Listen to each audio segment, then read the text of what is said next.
नमस्कार सभी को। आज बात करूंगा कि जो जनरल कैटेगरी के बेरोजगार युवा हैं या जो पढ़ने वाले बच्चे हैं और वे हायर स्टडी के लिए जो हैं वे आईआईटी, आईएम या एमबीबीएस की जो सीटें हैं उनमें एडमिशन के लिए जो है ना अप्लाई कराए हैं, या जैसे मैं टेक्निकल कॉलेज में हूँ उसमें जो है ना फार्म भरेजा हैं। तो इस चीज़ का तो मैंने पता था कि भाई एक जो आरक्षित जो कैंडिडेट है यानी कि एससी, एसटी और ओबीसी, वो अगर चाहे तो जनरल कैटेगरी में वो जो है फार्म भर सकता है। ये बात तो मेरे को पता थी क्योंकि एडमिशन में जैसे ड्यूटी लगा है मेरी, तो अगर वो अपना जाति प्रमाण पत्र अपने उसके साथ नहीं लगाता फार्म के साथ और वो कैटेगरी में जनरल लिखते हैं तो कोई दिक्कत नहीं, उसका एडमिशन जनरल कैटेगरी में हो जाएगा, कोई अड़चन नहीं आओगी उसने। ये बात मैंने पता थी, ठीक है। तो नौकरी में भी ऐसा ही मेरे को पता था, लगता था कि भाई जैसे फार्म में जनरल कैटेगरी का जैसे वो भरक है और वो अगर अपना जाति प्रमाण पत्र ना लगाए तो वो जनरल कैटेगरी में एडमिशन ले सकता है। तो मैं मानता था कि भाई इसी प्रकार से हो सकता है कि जो नौकरी है या जो कॉलेज हैं और जो जितने भी कॉलेज हैं आईआईटी, आईएम या जो है एमबीबीएस के जो सरकारी कॉलेज हैं तो उनमें भी शायद ऐसा ही होता होगा जैसे हमारे टेक्निकल कॉलेज में होता है। तो ऐसे ही का उसमें मेरिट बनती होगी और जैसे जो बच्चा अपना जाति प्रमाण पत्र ना लगाए तो उसको जनरल कैटेगरी में उसकी मेरिट बन के और उसका एडमिशन हो जाता होगा। तो मेरा ये मानना था।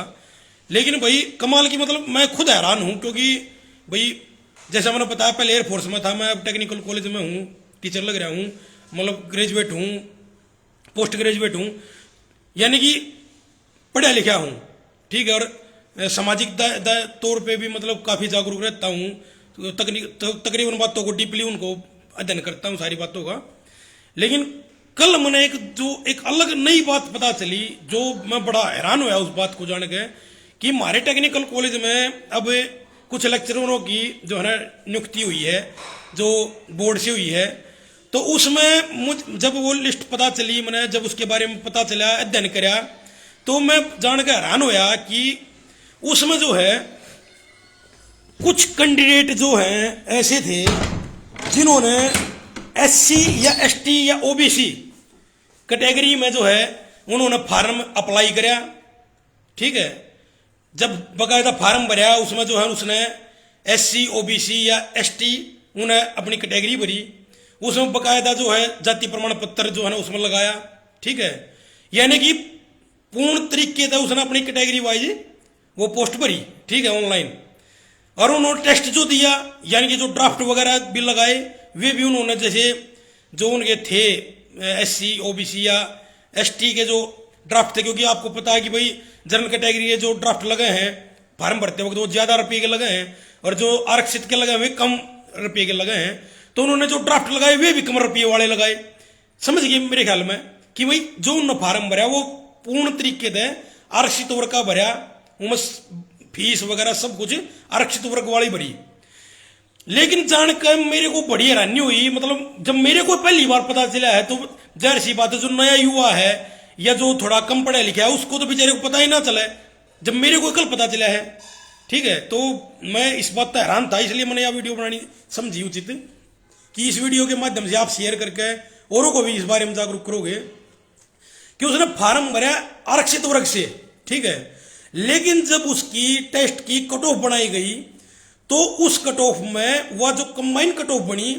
और उसमें बहुत से जो आरक्षित वर्ग का जिन फार्म भरा था उनकी जिनकी मेरिट थोड़ी ज्यादा चली गई उनको जनरल की सीट दे दी गई। नहीं समझ में बात? यानी कि फार्म भरा, फीस दी एससी, एसटी, ओबीसी की, लेकिन जब मेरिट बनी तो उसको जनरल कैटेगरी की जो सीट थी वो अलॉट कर दी गई। उससे क्या हुआ कि जो एससी सीट थी वे तो है माने कि जो 17% या 27% जो इनकी जो आरक्षित है वे तो हैं। जो जनरल कैटेगरी की जो सीट थी उनमें भी कई एससी, ओबीसी जो थोड़े ज्यादा नंबर ले गए उनकी ज्वाइनिंग करवा दी गई, यानी कि जनरल की और सीट कम होगी। मान लो जिन्हें फार्म भरा एससी या एसटी या ओबीसी में, लेकिन उनकी कट ऑफ चली गई थोड़ी, उनकी ज्यादा आ गई, तो उनको जनरल में सीट दे दी, जनरल में उनको अलॉट करा दी गई, ठीक है। और जो कम जिनके नंबर आ रहे थे उनको एससीओ को इस हिसाब से तो ये होया कि मान लो एससी कैंडिडेट ज्यादा नंबर लेगा आ जा तो जनरल कैटेगरी की सारी सीट एससी ओबीसी या एसटी से भरी जा सकती हैं। इससे इसका मतलब ये है, चाहे बेशक उन्होंने फार्म अपना एससी एसटी ओबीसी के तहत भरा हो, चाहे बेशक उन्होंने जाति प्रमाण पत्र लगाया हो, चाहे बेशक उन्होंने कम फीस अपनी जो आरक्षित वर्ग की फीस थी वह सबमिट करी हो, लेकिन अगर उनकी कट ऑफ ज्यादा चढ़ गई तो वो जनरल कैटेगरी में अपनी सीट उनकी ऑटोमेटिक है। मतलब ये उन्होंने का कोई उसमें रोल नहीं है, ये मतलब कोई संविधान का हवाला है या कोई बोर्ड का हवाला है या जो सरकार का हवाला है, उसके तहत वे ऑटोमेटिक जो है वे जनरल कैटेगरी में सीट अलॉट कर जाएंगे अपनी। तो यहाँ भाई कुछ कैंडिडेट ऐसे आए जिन्हें ज्वाइन करी है, जिन्होंने फार्म एससी एसटी ओबीसी के तहत भरा, लेकिन उनको जनरल में सीट दे मुहैया करा दी गई, जनरल में सीट वे लेगी और जो है ना वे ज्वाइन करके। तो उसमें बहुत से जो एससी एसटी ओबीसी ऐसे थे जिनके बहुत कम नंबर थे, लेकिन उनकी सीट क्योंकि वे जो होशियार बालक जो थे जिनके थोड़े ज्यादा नंबर थे वे तो जनरल में सीट लेंगे, तो वे जो कमजोर थे ना वे अपनी कैटेगरी में सेलेक्ट हो गए। यानी कि एससी एसटी ओबीसी के तहत तकरीबन मतलब 99% बालक जो है वे ज्वाइन कर गए। आई बात समझ में? तो भाई इससे इसका मतलब ये होया कि जो जनरल कैटेगरी लिखकर ने जो सवर्ण जातियों को गुमराह कराया जा है कि भाई ये जनरल कैटेगरी की सीट है, वे जनरल कैटेगरी सीट नहीं है, वे ओपन कैटेगरी सीट है, ओपन कैटेगरी। और मैं पहले ये सोचता था कि भाई जिस मान लो किसी कैंडिडेट ने जिस कैटेगरी में फार्म भर दिया, यानी कि एससी में भर दिया, ओबीसी में भर दिया या एसटी में भर दिया, तो वो उसी कैटेगरी में रहेगा चाहे उसके कितने भी नंबर आ जाओ, क्योंकि उसने फार्म भरते वक्त फीस जो है वो एससी एसटी ओबीसी वाली दी है, जमा कराई है। तो मैं समझता था कि वो उस कैटेगरी तक ही सीमित रहेगा। और जिस बालक ने बेशक वो एससी है लेकिन उसने भर दिया जनरल में अपना फार्म, उन्हें जाति प्रमाण पत्र अपलोड नहीं कराया, तो मैं समझता था कि वो जनरल में ही फाइट करेगा, जनरल में उसकी बैठ चलेगी। लेकिन कल मैंने इस बात का पता चला बेशक उसने फार्म एससी में भर रखा है, लेकिन उसके अगर नंबर 32 आ गई तो वो जनरल में सीट लेगा। तो यह बात मैंने कल पता चली, तो भाई यह तो बड़ी हैरानगी की बात है कि उसने जब फार्म अपनी रिजर्व कैटेगरी में भरा है, जब उन्हें जो फीस जो है ना रिजर्व कैटेगरी भराई करी है, तो उसके हाथ में दोनों लड्डू हो गए। भाई कम नंबर आए थे एससी में सेलेक्ट हो गया, 32 नंबर आ गए जनरल की सीट खा गया। तो भाई यह चीज मैंने महसूस करी गलत, यह चीज गलत है। जिस कैटेगरी में उसने फार्म भरा है वो उस कैटेगरी में रहना चाहिए, चाहे उसके कितने भी नंबर आओ, ठीक है। अगर उसने अपने अंदर काबिलियत महसूस हो रही है तो भाई वो जनरल में फार्म भरो, सीधी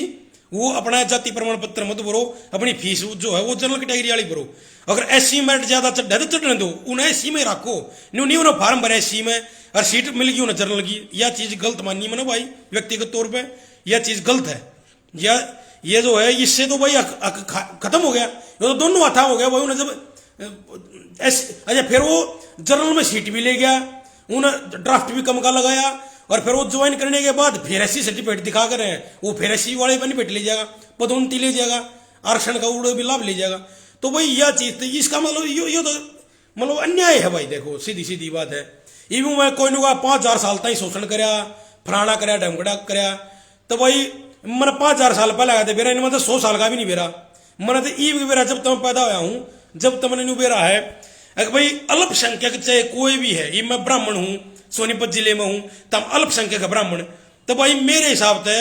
अल्पसंख्यक चाहे कोई भी बिरादरी का है वो उड़े शोषण सा वही है। मान लो एक तरफ ज्यादा आदमी, एक तरफ मान लो एससी एसटी ओबीसी ज्यादा है और उड़े बम ब्राह्मण है या राजपूत है वे है थोड़े बहुत, तो उड़े वे जो एससी एसटी ओबीसी हैं वे उन राजपूत और ब्राह्मणों का भी जीना दुश्वार करे हैं। यानी कि जहां बहुसंख्यक समाज है वो अल्पसंख्यक समाज का सारे शोषण करे है, तो वो मैं कोई जाति का मतलब नहीं है, वह बहुसंख्यक का है जो। और जनसंख्या में खुद देखा हम 85% है और ब्राह्मण तो 2.5% है। तो भाई जनसंख्या जिनकी ज्यादा है उन्होंने शुरू शोषण करा वे आज कर लाग रहे हैं, ठीक है। तो अल्पसंख्यक का शोषण हुआ अगर जाति तौर पर कोई शोषण नहीं होता, तो भाई चलो पर इपी शोषण होने लग रहा है। तो मन तो यह चीज थी भाई। और यह मतलब अन्याय है एक किस्म से, मतलब न्यू देखो तो मैं लोन मिल रहा है वो लोन भी बिना ब्याज का मिल गया है, आरक्षित वर्ग को छात्रवृत्ति मिल गया है, या यानी कि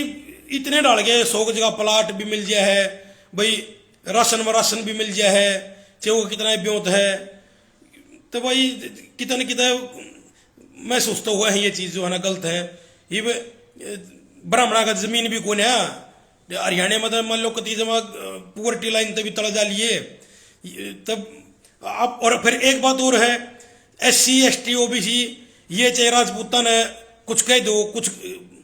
कोई बांडपूत का है, कोई कुछ कहे, कोई कुछ कहे, चाहे ब्राह्मणा ने चाहे भिखमंगे कह दो, चाहे कुछ कह दो, ठीक है, इनके ऊपर तो कोई कानून नहीं। और मारी सा कोई बेचारा नादान पड़े में भी इनकी जाति का नाम भी ले दे या ना भी ले दे, जब भी उसके ऊपर SC ST एक्ट लग जाए। यानी कि बहुत सी जगह ऐसा देखा है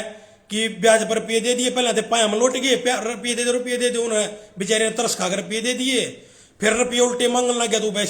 SC ST एक्ट लगवा दिया। तो यानी कि भाई मतलब कित बच्चा है, कित के कर समझ में बात नहीं आ रही, और यो सा काम हो रहा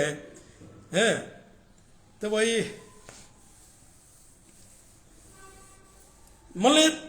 ब्राह्मण होने का मन ने भाई सही पूछा ना, तो अगर हरियाणा में मैं ब्राह्मण पैदा होया तो मन ने कोई खास के मन ने 1% फायदा नहीं, सिवाय जाति का नुकसान महसूस कराया। अगर ना तो बहुसंख्यक अल्पसंख्यक है, हमने तो जो ना जनरल कैटेगरी की भी का भी शोषण सहा, मान लो जनरल जो बहुसंख्यक समाज है जनरल में, और SC ST OBC ये तो सही खिलाफ। तो मान लो सामाजिक तौर पर भी शोषण सहा, और जो संविधान के तौर पर देखा जाए तो उड़े भी शोषण सहन लग रही है। तो और मेरे ख्याल में ब्राह्मण और बनिया और पंजाबी जिन ये खतरियों हैं, ये ऊँ भी अल्पसंख्यक हैं, शुरू शोषण भी सहन लग रहे हैं, इन नगाड़ भी सुनने मिल रहे हैं, ठीक है। इन चाहे कोई कुछ कह दो, इनका कोई संविधान की तरफ से भी कोई जो ना इन कोई फैसिलिटी नहीं मिलती, ना कोई सुविधा मिलती। और SC ST OBC ऊँ भी बहुसंख्यक समाज है, और बेबुनियादी बातें बना रखी हैं। कोई कुछ लिख दो, मैं बना दूं 100 पन्ने की किताब, 200 पन्ने की किताब है, वो मैं लिख दूं भाई ब्राह्मण ही गलत, न्यू अन्याय करया, अत्याचार करया, फलाना ढेपा, कोई सबूत ना, कोई रिकॉर्ड ना, कोई कुछ ना, ठीक है। वे क्या करना बोला दादा लिखनिया भाई जो लिख दे वो ऐसे ही, तो कुछ लिख दो, ये मैं एक किताब लॉन्च कर दूं, कुछ लिख दूं, तब ऐसा काम हो रहा भाई। कुछ आरोप लावे हैं बोले 5000 साल तक न्यू करया, भिखमंगे देर शोषण कर दिया उनका, तो झूठ के पुलिंदे बांधे जा रहे हैं। यानी कि हम तो भाई आज की बात करें, आज के दिन अगर बात करी जाए तो बहुसंख्यक भी ये शोषण भी ये करने लग रहे हैं, संविधान और सरकार भी इनका भरना लग रही है, यानी कि इन साढ़े डालते सारी सुविधा मिलने लग रही है, और ऊपर तो SC ST एक्ट हो गया। तो क्या बताऊं भाई, बड़ा कुंठाघात समय से सो, मतलब एक तड़पण वाली बात होगी भाई। मतलब कित जार किस तरह हुआ है, किस तरह बताओ है, तब बड़ा कुसुत्ता काम है। और किस तरह वाद लगाओ है, एक तो अल्पसंख्यक हो गए और फिर को सुनिया नहीं, और संविधान ने दिशा रास्ते है बंद कर दिए गेट से, किधर को सुनवाइए को ने, ठीक है। ये वे को मड़ा चुस्का है वो SC ST एक्ट लग जाए है, और भाई नौकरियां का बता दिया, जनरल कैटेगरी चल रही है, वह से ओपन कैटेगरी फार्म भरा किसे बढ़ता है ले जाए सीट ऊपर, तो फिर पदोन्नति का आरक्षण है, और फिर नुका है शोषण करे हमारा 5000 साल तक ही, हमने भिखमंगे बताओ है, और फिर नुका हमारा शोषण कर दिया। भिखमंगा आदमी और जो यूरेशिया आया है 2.5% है, वो 85% समाज के ऊपर है, 5000 साल तक भी ज्यादा साल तक ही क्यों कर शोषण कर देगा, और भिखमंगाई बताओ है। तो भाई भगवान जाने की बात है, और उसके तहत ये 1 मिनट में अपने आप ने भिखमंगाई अपने आप ने शोषित भी बता दिए हैं, और अपने फिर सम्राट अशोक का वंश जी बता दिए हैं। तो भाई राम जाने, ठीक है, फिर अपने आप ने रॉयल भी कहने लग जाए हैं। रॉयल तो भाई आप बना दिए भी, वो सरकार ये भी सुप्रीम कोर्ट ने कराया था SC ST एक्ट में, भाई बिना जांच के गिरफ्तारी नहीं होगी। सरकार ने वोट बैंक के चक्कर में इसको और मजबूत बना दिया एक्ट को। तो भाई की होया भाई यो तो मतलब जो है ना, यानी कि पहला शोषण होया था तो आज भी शोषण होगा, ये तो होता ही रहेगा, मान ली उसका नहीं इसका नहीं। और ये कहानी बनावटी कहानी तो कितनी बना ले, तो कुछ समस्या बता नहीं रही भाई। और जनरल जो अपने आप ने सवर्ण जाति के हैं, ठीक है, सवर्ण जाति से कितनी के, मान ले मुख्य तौर पर बहुसंख्यक शाखा तो राजपूत रहेगी ना, तो और तो सारे अल्पसंख्यक हैं जनरल में। मान ले जो बणिया है, ब्राह्मण है, या ये खत्री पंजाबी बोल रहे हैं जिनने, ये तो रहेगी 2-3 कास्ट है, और सह कौन है, ये थोड़े थोड़े हैं कति जमा, राजपूत थोड़े अपने थोड़े बत्ती है, तो मुश्किल है भाई। ये न्यू तो बहुत मतलब बहुत ज़्यादा गलत हो जाएगा, न्यू गलत है ये तो। ये भी कोई कुछ कहेगा, कोई कुछ कहेगा, कोई मंदिर का आरक्षण, अरे मंदिर प्राइवेट संपत्ति है, तू रविदास का मंदिर खोल ले, कबीरदास का मंदिर खोल ले, तू बन जाए उसका मालिक, अपनी प्राइवेट संपत्ति में कोई मंदिर खोल गए, कोई मालिक बन जाओ, तो थम बना लो, वो सरकारी संपत्ति थोड़ा ना मंदिर, अपनी प्राइवेट संपत्ति है। बोला हम तो मंदिर में नहीं बढ़न दिए, क्यों भाई प्राइवेट संपत्ति नहीं बढ़न देता अगला, ठीक है। फिर बोला चंदा देगा हम तो क्यों देगा हो चंदा, हम क्यों जाओ भैया, अगला नहीं अपने उसमें बढ़न देता, मत क्यों जाओ तम वो एक तो गाड़ बक्को देवी देवता ने मानते ना, और फिर ऊपर देने को मामला बढ़ना देता, तब पर गाड़ बक्को तो फिर दूर रहो ना भाई। फिर को मारे औका पानी बंद कर दिया, हमारे तो बात ना करते, थारे तो बात करे थारे थम 1 मिनट में सी स्टेट लगा दोगे, तो टुक्कर गुजारा हो भाई, जीना ना दो तुम, जीना ना दो, ऊपर तो रुक के मारो, यूरेशिया भेज देंगे, यूरेशिया भेज देंगे, ब्राह्मण बढ़िया हिंदुस्तान छोड़ो, हैं झूठ इतने डाल के झूठ हैं, ब्राह्मण जन समाज की जो है ना बेटियां ना बाण बेटियां के बारे में क्या मुँह लिखो, अगर अम्बेडकर ब्याह लाया था बामणी ने, हम भी ब्याहोंगे, जुनू रोड़ा बांडा मारी दे, तो ये भाई अनाप शनाप की बात बकवास, तो भाई मतलब बहुत कसूता काम हो गया। ये चाहे कुछ गाड़ बक दो, कितनी बूंदी तो मुंडी कह दो, इनके ऊपर कोई कानून लागू नहीं होता, हम ना भी कुछ कहें जब भी झूठा आरोप लाग कर हमारे ऊपर कानून लागू हो जाए। और ऊपर तो सरकार जो है ना इतनी सुविधा देने लग रही है हद से ज़्यादा, तो हद से ज़्यादा इनमें जो है ना इनको बेनिफिट दे रही है, हद से ज़्यादा इनको सपोर्ट कर रही है, तो भाई हमने मुँह मार दो ना। या अब मैं सरकार तक कहना चाह रहा हूँ भाई ब्राह्मणा ने जो ये जो जनरल जाति हैं जो राजपूत वगैरह हैं, हमने मुँह मार दो। जब ये खुले तौर पर रुक के मारना लग रहे यूरेशिया भेज देंगे, और झूठे SC ST मुकदमे में कितने जनरल कैटेगरी के बेचारे फांसी खा गए, और समझौते के नाम पर लाख रुपये लूट ले हैं, और ऊपर से फिर बताया मैंने फार्मा अगर ये जनरल कैटेगरी कह गए ना, झूठे ओपन कैटेगरी जनरल कैटेगरी कह गए वो बकवास करना लग रहे, ये के बरा के फिल्म बनाए दिन ने के किताब लिख दी झूठी, कोई बिना सबूत के बिना उसके, और ये खुले तौर पर के गाड़ बक्कल लग रहे स्टेजा चढ़ी करने। तो भाई जब इतना बुरा हाल हो रहा है, हमने मुँह मार दो न, हमने मुँह मार दो, क्यों तड़पाल लग रहे हो भाई, मुँह मार दो हमने, हैं भाई। कति ऐसे नहीं है, मतलब मारे गए, मतलब हर तरीके तो दोनों लग रहा हमारा, और मन गाल भी सुनने मिलने लग रही है, और मारे हक ने भी खाने लग रही है, और न्यू का बोला 5000 साल तक न्यू करया, और भिखमंगे बताओ 2.5% बताओ है, यूरेशिया ताई बताओ है, और न्यू का 85% के ऊपर 5000 साल तक भी ज्यादा साल तक शोषण कर दिया।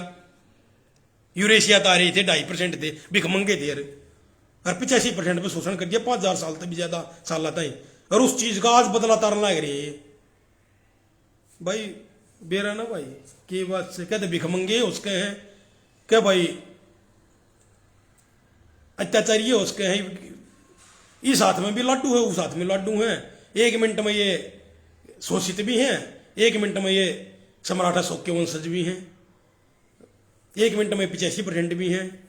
हैं भाई। मतलब पीड़ा है, लेकिन वो गाना था ना बोला किसको सुनाए कौन सुनेगा, इसलिए चुप रहते हैं। बड़ा दुख महसूस हुआ है, अगर हमारा बालक 87% का 88% का भी न्यू रोए है, इनका 26% का 22% का माइनस वाला भी जो है ना असिस्टेंट प्रोफेसर लगे बैठे हैं, फिर ये न्यू कहा है कि मिंद्रा मना बढ़न दिए 5,000 साल तक शोषण कराया 2.5% भी खमंगी आई थी यूरेशिया थे उनने 85% सम्राट अशोक के वंशजा पे शोषण करे 5,000 साल से भी ज्यादा साल होता है भाई कौन सा लॉजिक है हमारी समझ में नहीं आया ठीक है गाड़वक हैं भिखमंगे के हैं केवरा के हैं और चून मांगनिया के हैं हम कुछ नहीं कर सकते ना हमारे हमने कोई संविधान तो कुछ मिल रहा है हम कुछ ना भी कहें जब भी हमारे ऊपर ऐसे स्ट्रिक्ट लग सके मन ऐसा लगा भाई यो पहले भी मारा है शोषण होया और आज भी होने लग रहा है ठीक क्योंकि अल्पसंख्यक का शोषण हमेशा होता है होता रहा है और हम अल्पसंख्यक से ही ठीक तो मन तो लग ही जाए बाकी भाई थम भाई हो भैया बताऊं अपनी दुख पीड़ा और एक भाई जागृति लोगों ने बेरा लग गए जो है ना हमारे समाज ये क्या हो रहा है ये जो झूठे प्रपंच झूठे यूट्यूब चैनल झूठे जो अफवाह उड़ाने लग रहे हैं ना तो इनका भी जवाब हमारे द्वारा अगर नहीं होगा तो हमारे बड़का तो कुचल देंगे ये कुचलते ही पी लग रहे हैं लेकिन आने वाला समय में निशा लग गया कत्ती जमा बहुत ही खराब आने वाला है और खासकर राजपूत और ब्राह्मणों के लिए सबसे पहले तो ब्राह्मण टारगेट में है क्योंकि राजपूत बहुसंख्या के थोड़े ज्यादा हैं और भाई ताकतवर भी हैं लेकिन ब्राह्मण जो है इतने ताकतवर भी नहीं रेखता नहीं सबसे मेन बात ब्राह्मण तो दूसरे ने खाना चाहो आज के दिन तो यह बात हो रही है और अपने समाज की जो कुछ बुराइयां हैं उनने भी दूर नहीं करना चाहते ये देश की बलि चढ़ रही बहुत सी अपनी जो है